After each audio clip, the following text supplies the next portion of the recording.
प्याज किसान हो जाए सावधान। अब प्याज किसान होंगे मालामाल।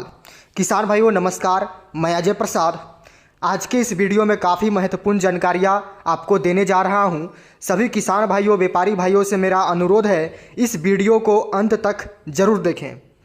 किसान भाइयों, कुछ मंडेरियों ने प्याज को फिकवाने की बात की थी और कहा था कि इस साल प्याज ऊंचा नहीं जाएगा और किसान को अच्छा रेट नहीं मिल पाएगा। ऐसे भविष्यवाणी कई लोगों ने की थी। उनमें खासकर दिल्ली के जो बड़े बड़े आड़ती हैं, उन्होंने काफ़ी बड़ी बड़ी भविष्यवाणियाँ की थी इस साल कि प्याज का बाज़ार इस साल किसान को नहीं मिलेगा। मैं नाम तो नहीं लेना चाहूँगा, बल्कि किसान खुद समझदार हैं, वो खुद समझ जाएंगे कि मेरा टारगेट कौन है। किसान भाइयों, किसी को एक्सपोज करना वो मेरा लक्ष्य नहीं है, लेकिन जो लोग चिल्ला चिल्ला कर मंदी का प्रचार कर रहे थे कि किसान को माल अपना बेच देना चाहिए, अभी जो भाव चल रहा है आगे चलकर वो भाव भी नहीं मिलेगा, इस तरह की बातें की गई थी। उसके बीच भी मैंने आपको रिपोर्टें दी कि प्याज का भाव 2024 में एक नया कीर्तिमान रचेगा, एक नया रिकॉर्ड इस साल इतिहास में दर्ज होगा। मैंने ये बात कही थी और आज भी मैं ये बात कह रहा हूँ।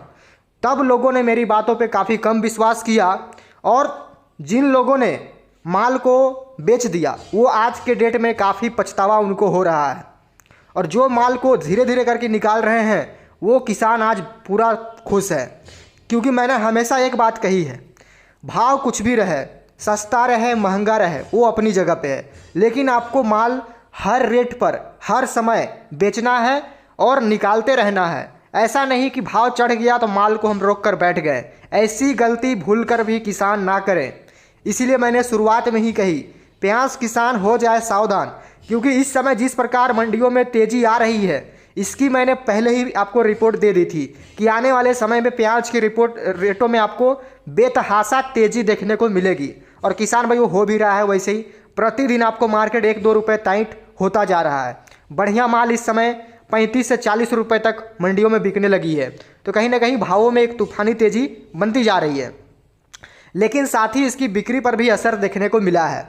जिस मंडी में 50 गाड़ी की बिक्री थी, उस मंडी में आप 25 से 30 गाड़ी ही माल बिक रहा है। क्योंकि जब एकदम से भाव चढ़ रहे हैं तो ग्राहक भी पीछे हट रहा है और प्याज की बिक्री में थोड़ी कमी देखने को मिली है। लेकिन इस चीज़ से भी आपको छुटकारा जल्द ही मिलने वाला है। किसान भाइयों, जब चारों तरफ से डिमांड निकलेगी और प्याज की ज़रूरत होगी तो ऑटोमेटिक है कि बिक्री बढ़ना तय है। इसलिए इस भ्रामक खबर में बिल्कुल भी ना रहें। जैसे ही सावन और 1 सप्ताह का है, उसके बाद सावन ख़त्म हो जाएगी, उसके बाद सारा चीज़ शुरू हो जाएगा, खान पीन चीज़। उसके बाद प्याज के रेटों में तेज़ी आने से कोई नहीं रोक सकता। और इस साल नेफेड, एनसीसीएफ जो सरकारी संस्थाएं हैं, वो भी प्याज के बाज़ार में हस्तक्षेप करने से पीछे हटेगी। क्योंकि उनके पास प्याज का बहुत बड़ा कोई बफर स्टॉक नहीं है। पिछला साल उन्होंने लगभग 5 लाख मैट्रिक टन का स्टॉक किया था, लेकिन इस साल उनके पास 1 लाख मैट्रिक टन भी सही प्याज का स्टॉक नहीं है। इसलिए कहीं से भी कोई घबराने की आवश्यकता नहीं है। और मेरे पास कल रिपोर्ट आई, कुछ मंत्री, विधायक, नेता जो भी हैं, उन्होंने कल सदन में माला पहनकर, प्याज का माला पहनकर विरोध प्रदर्शन किया है, विपक्ष के लोगों ने। तो किसान भाइयों, मैंने शुरुआत में ही कही है, ये जो नेता हैं, विधायक, मंत्री, ये ना ही कभी किसान के हुए हैं और ना ही भविष्य में कभी किसान के होंगे। इस बात को गांठ बांध लीजिए। क्योंकि अगर ये किसान के होते तो कभी भी प्याज का माला पहनकर सदन में ना जाते, क्योंकि ये खुद किसान के दुश्मन है। अब किसान भाइयों, अगर ऐसे प्याज का माला पहन के अगर सदन में विरोध प्रदर्शन किया जाएगा और जो तख्ता पे जो बैठी हुई सरकार है उसको कहीं ना कहीं पर्दाफाश किया जाएगा, तो फिर जो इस समय सरकार में है वो कुछ ना कुछ तो एक्शन लेगी। वो किसके लिए? सिर्फ और सिर्फ विपक्ष के लिए, उसका मुंह बंद करने के लिए। लेकिन इस पर कौन पीसेगा? हमारा गरीब किसान जो दिन रात खेतों में मेहनत कर रहा है, वो कहीं ना कहीं पीसेगा इस फैसले से। इसलिए किसान भाइयों, मैंने हमेशा कही है, सरकार जिसकी भी रहे, कांग्रेस, बीजेपी, उससे हमें कोई घंटा फर्क नहीं पड़ता है।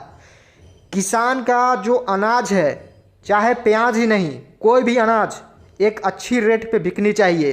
क्योंकि आज के समय में किसानों की लागत काफ़ी बढ़ चुकी है पहले के मुकाबले, और आज भी अगर वहीं 18वीं सदी वाला रेट रहे तो फिर किसान हमारा काफ़ी पीछे चला जाएगा।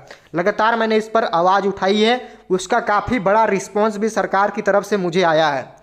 किसान भाइयों, पिछला वर्ष मैंने प्याज का चैनल शुरू किया और पिछला वर्ष भी आपको प्याज का भाव अच्छा मिला है और इस वर्ष भी मिल रहा है। ये इतिहास में पहली बार हुई है, क्योंकि मैंने देखा है 2019 में प्याज का काफ़ी बढ़िया रेट मिला था, लेकिन 2020 से 21-22 किसानों को रेट बिल्कुल ना के बराबर मिला। किसान बिल्कुल नागमस्तक हो गया था क्योंकि उसे प्याज का उचित मूल्य नहीं मिल पाया था। लेकिन 2023 में मुझे प्याज में एंट्री मारना पड़ा, मैंने चैनल बनाया और 2023 में आपको भरपूर पैसा मिला है किसानों को। भले ही सरकार ने लगातार प्याज के बाज़ार पर हस्तक्षेप किया, लेकिन उनका विरोध मैंने लगातार किया था। और इस वर्ष भी मैंने शुरुआत से ही सरकार पर हावी हल्ला बोला है, क्योंकि मुझे पता है अगर सरकार प्याज के बाज़ार पर हस्तक्षेप नहीं करती है तो किसानों को उचित मूल्य मिलने से कोई भी नहीं रोक सकता है। इस बात को आप गांठ बांध लीजिए। रही बात आयात की, तो हमारा देश इतना बड़ा है कि अफ़गानिस्तान और तुर्की, मिस्र ऐसे 50 देशों को प्याज खिला सकता है, इतनी हमारी कैपेसिटी है।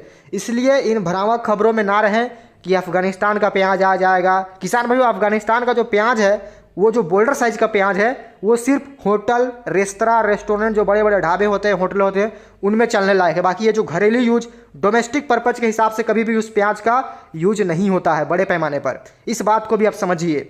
मैं लगातार आपको इतनी गहराई से जानकारी इसलिए देता हूँ क्योंकि किसान भाई हमारे भोले भाले समझदार होते हैं और वो किसी की भी बातों में फिरकी में फंस जाते हैं। कोई उन्हें चढ़ा बढ़ाकर 2 शब्द बोल दे तो वो उनकी बातों में आ जाते हैं। कुछ ऐसे ही आड़ती हैं दिल्ली आजादपुर के, जो किसानों को बोल रहे थे कि इस वर्ष भाव नहीं मिलेगा, अभी जो भाव 20 रुपये 25 रुपये बिक रहा है, ये भाव भी आगे चलकर नहीं मिलेगा। कुछ आड़तियों ने ऐसी बयानबाजी की थी, लेकिन मैंने उस समय ही बोल दिया था, ये लोग सिर्फ अपना पेट भरने से मतलब रखते हैं, इन्हें किसानों से घंटा मतलब नहीं है। किसान कहीं का कहीं जाए, कुछ हो ना हो, कुछ फ़र्क नहीं पड़ता है इन लोगों को। इन लोगों को बस एसी कमरे के मज़े चाहिए। इन लोगों को ये फ़र्क नहीं पड़ता है गरीब किसान इतनी धूप में, इतनी ठंडी में, ठंडी हो धूप हो, किसान को कभी कोई फ़र्क नहीं पड़ता है। वो अपने खेतों में दिन रात लगा रहता है, मेहनत करता है, तब जाके 2 वक्त की रोटी खाता है। लेकिन ये चंद आड़तियों को ये सब बात से फ़र्क नहीं पड़ता है। इस बात को समझे। ये 5-10 ट्रक भले ही एक दिन में माल बेच देते हैं, एक दिन में इनकी 1 से 2 लाख रुपए की कमाई भी होती है, लेकिन फिर भी ये किसानों के बारे में नहीं सोचते हैं, जबकि ये कमा रहा है किसानों की उपज पर ही। तो किसान भाइयों, इन ऐसे लोगों से समझदार रहें, मेरा यही कहना है। बाकी वो कोई भी रहे, चाहे वो मैं भी क्यों ना, अगर मैं गलत जानकारी दूँ, किसान आज ही वीडियो देखना बंद कर दे। मैं कभी नहीं चाहूँगा किसानों को गलत जानकारी दूँ, और अगर मैं ऐसा देता हूँ तो कहीं ना कहीं वो मेरी स्वार्थ रहेगी और कभी भी किसान सपोर्ट नहीं करेंगे। तो किसान भाइयों, एक किसान का दर्द किसान ही समझ सकता है। मैं भी एक किसान हूँ, इसलिए मैं इस दर्द को समझता हूँ। बाकी कोई कुछ भी बोले, उससे मुझे कोई फ़र्क नहीं पड़ता है। अगर वीडियो अच्छी लगी तो वीडियो को लाइक करें। मिलते हैं नेक्स्ट वीडियो में। जय हिंद, वंदे मातरम।